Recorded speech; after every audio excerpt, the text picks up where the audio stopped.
The Tamale King of Sheridan, Wyoming, today on The World.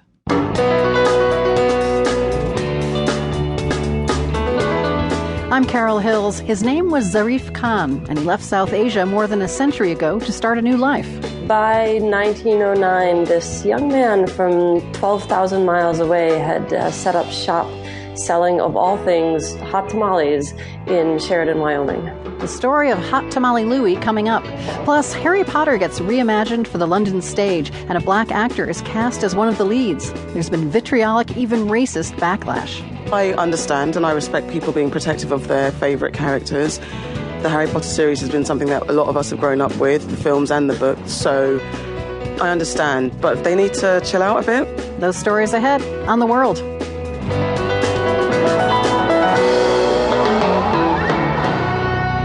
Sometimes the line between domestic and international politics gets really blurry.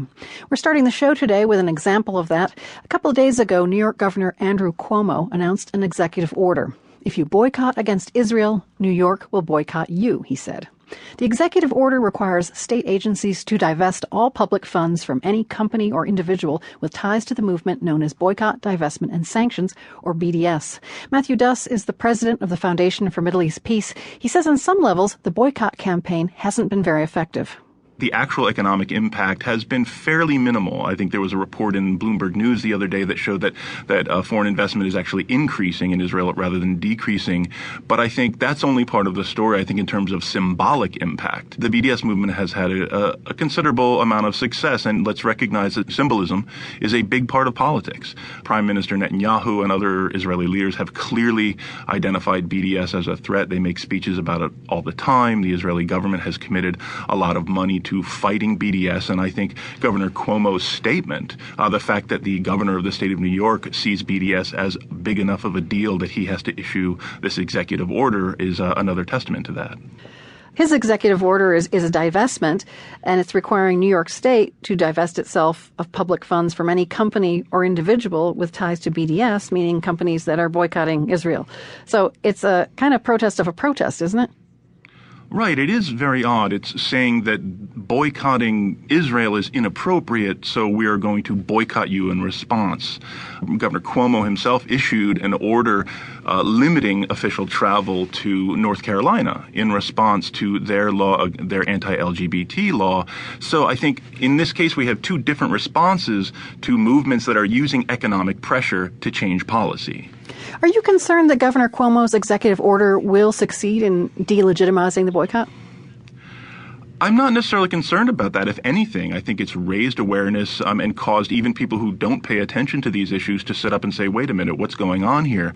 I think the fact that Governor Cuomo did this after the New York State legislature considered and decided not to pass a measure like this because they were warned by civil liberties experts that it simply would not pass legal muster. The fact that he picked this up and issued it as an executive order has caused some people to question whether it's actually a legitimate and appropriate exercise of his authority.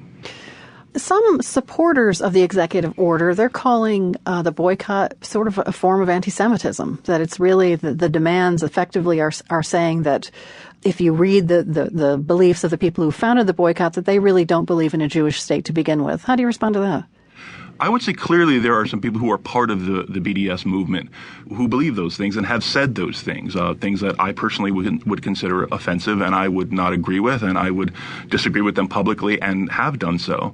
But I think the answer to that is not to make economic protest illegal. The way to deal with that is to actually argue and debate these issues openly. And I would also say when looking at the executive order, it's very important to consider what it does not mention. It does not mention the word occupation. And I think to consider the BDS movement without even addressing the fact that this movement is driven by the desire to end a nearly 50-year, actually this week we enter the 50th year of this occupation in which over 4.5 million Palestinians live under military rule with no real democratic representation. That is what's driving this. And I think to address the BDS issue without acknowledging that is a real mistake. What do you think of the implications of Cuomo's order? Could it extend to student organizations or even state universities being stripped of state funds if they issue statements supporting BDS? Legal experts are looking into that now. I think that is a clear implication here. I think one of the real problematic things about it is that it essentially creates a list and causes these organizations and individuals